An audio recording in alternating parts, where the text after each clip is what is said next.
देखिए थोड़ा मैं छत पे के अपना गार्डन भी दिखा देती हूँ, कितना मस्त बना है अभी। देखिए दोस्तों, तो यहाँ पूरा मैंने प्रसाद उसाद से यहाँ के रख दी हूँ और मैं व्रत नहीं कर रही हूँ, मम्मी कर रही है। मैं बस पूजा कराने आई हूँ, कथा वथा पढ़ूंगी और पूजा करवाऊंगी। देखिए सब पूरी तैयारी हो गई है। मुझे भी चाहिए। क्या चाहिए? किताब। किस चीज का किताब? जो तुमने रखा है। ठीक है, तो तू ही कथा सुनाना, पंडित के काम तुम करना। चलो शुरू करते हैं। कहाँ है वो? बोली थी। अच्छा, उसी तरह से फिर इस बार राजा को चल जाएगा, कुछ बिगाड़ेगा तो। अच्छा हाँ देख भगवान।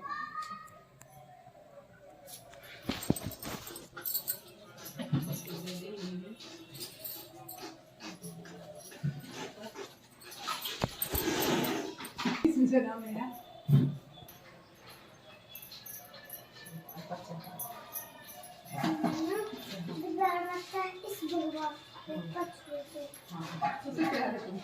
आगे कछुए से 2 फूल। हाँ ठीक है, अभी रहने दो। मम्मी मम्मी मम्मी मम्मी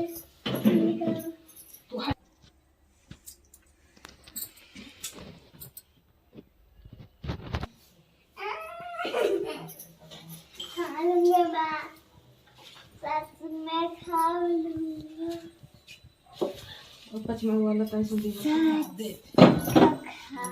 तो मैं सरिया तो दिखा दी। माँ मुझे देना। मम्मी मम्मी मम्मी ये रख दिया था इसे, तो वो जो रखते थे एगो दिए ना कल ना धूप पर जले वो कर दे का। जी कराल कलिकाल में लोगों को बालक किस तरह दीर्घायु हुए सो कहिए। बहुत सी शोकाकुल स्त्रियों ने आपस में सलाह की कि क्या इस काल में माता के जीवित रहते पुत्र मर जाएंगे। जब वो आपस में कुछ निर्णय नहीं कर सकी तो गौतम जी के पास पूछने के लिए गई। जब उनके पास पहुंची तो उस समय गौतम जी आनंद के साथ बैठे थे। उनके सामने जानकर उन्होंने मस्तक झुकाकर प्रणाम किया। स्त्रियों से पूछा, हे प्रभु, इस कलयुग में लोगों के पुत्र किस तरह जीवित रहेंगे, इसके लिए कोई बात या तो आपको तो कृपा करके बताइए। किस तरह उनकी बात सुनकर गौतम जी बोले, आपसे मैं वही बात पुत्र शोकाकुल होकर द्रौपदी के ब्राह्मण से धर्म के पास गए। एक राजा था, वह एक बार वो अपनी स्त्री के साथ वहां जाने लगा। एक दिन आधी रात के समय पुत्र के और ऐसा कोई उपाय करे जहाँ से जो उत्पन्न हो लोग वो जीवित रहे। तो हमने कहा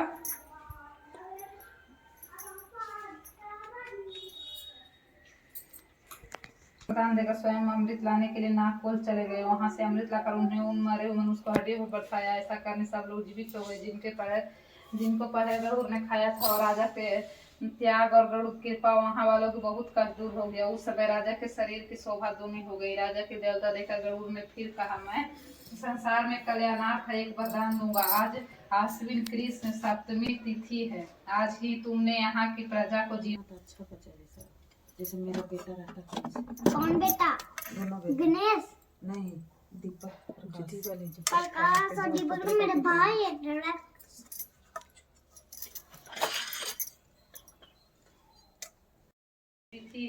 इस तिथि को स्त्रियां उस जीवित पुत्रिका की और कुश की आकृति बनाकर तुम्हारा पूजा करेंगी तो दिनों दिन उनका सौभाग्य बढ़ेगा और वंश भी वंश की बढ़ोतरी होगी।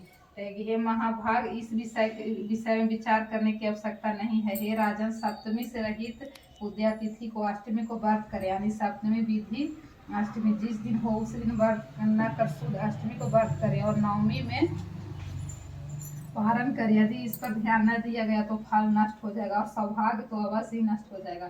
जीव तो चलाए। हम द्रौपदी से कहते हैं, हे देवी, मैंने अतिशय दुर्लभ व्रत तुमको बताया। इस व्रत करने से बच्चे दीर्घायु होते हैं। हे देवी, तुम पूर्वोक्त विधि से यह व्रत और दुर्गा जी के पूजन करो तो तुम्हारी अभिलिषित प्राप्त होगा। मुनिराज, धर्म की बात सुनकर द्रौपदी के हृदय एक प्रकार कौतूहल उत्पन्न हुआ और पूरा वासनी स्त्रियों को बुलाकर उसने यारिन को बतलाया। इसके बाद से पीपल के वृक्ष की शाखा पर बैठ के उस चीढ़ी ने उसी वृक्ष के एक खोते में बैठकर सियारी ने भी व्रत किया। फिर वही चीढ़ी किसी उत्तम ब्राह्मण के मुंह से कथा सुनाई और पीपल के खेत में बैठी हुई सखी सियारी को सुनाया। सियारी ने आधा कथा सुनी, उसके भूख लग गई और उसी समय 100 से भरे हुए शमशान में पहुंचे। वहां उनको इच्छा भर मांस और भोजन किया तो चिल्ली बिना कुछ खाए पिए रह गई। सवेरा हो गया, सवेरे गौशाले में गई और वहां से गौ का दूध पिया। इस तरह नवमी का पारण किया। कुछ दिन बाद दोनों मर गए। अयोध्या में किसी धनी व्यापारी के घर जन्मी। संयोग से उन दोनों का जन्म एक ही घर में हुआ, जिसमें सियारी ज्येष्ठ हुई और चिल्ली छोटी। और दोनों सभी शुभ लक्षणों की युक्त और बड़ी लड़की काशी राज के और छोटी मंत्री के साथ गृहपति अग्नि के सामने विधि पूर्वक ब्याही गई। पूर्व जन्म के कर्म से वह मृगनयनी रानी हुई, जिस किसी की संतान के उत्पन्न करते हुए मर जाती है। पूर्व जन्म की बातों के स्मरण करने वाली मंत्री की पत्नी ने अष्टवसु सत्य 8 बेटे को उत्पन्न किया और सभी जीवित रह गए। अपनी बहन को पुत्रों को जीवित देखकर ईर्ष्यावश राजपत्नी ने अपने स्वामी से कहा कि यदि तुम मुझे जीवित रखना चाहते हो तो इस मंत्री के पुत्रों को उसी जगह भेज दो जहाँ कि मेरे बेटे गए हैं, अर्थात इन्हें मार डालो। यह सुनकर राजा ने उस मंत्री के पुत्रों के पास मारने के लिए कई प्रकार के उद्योग किए। मंत्री के पत्नी जीवित पुत्रिका के पुण्य के बल से बचा लिया। एक ने राजा अपने आदमियों से उन पुत्रों को सिर कटवाकर पिटवारी में रखाया और पिटारी अपने उनकी माता मंत्री के पत्नी के पास भेज दिया। किंतु 8 सिर कीमती जवाहरत हो गए और भले चंगे 8 लड़की अपनी माता के पास वापस चली आई। उनको जीवित देखकर राजपत्नी को बड़ा विस्मय हुआ। अंत में अपनी मंत्री के पत्नी के पास आई और उसने पूछा, बहन तुमने कौन सा ऐसा पुण्य किया जिसके बार बार स्वामी जय जगदीश हरे, भक्त जनों के संकट क्षण में दूर करे। ओम जय जगदीश हरे, जो ध्यावे फल पावे, दुख बिन से मन का।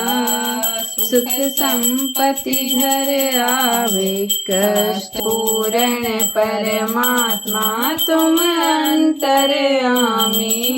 पार ब्रह्म परमेश्वर तुम सबके स्वामी। ओम जय जगदीश हरे, तुम करुणा के सागर तुम पालन करता। मैं मूरख खल कामी, कृपा करो भरता।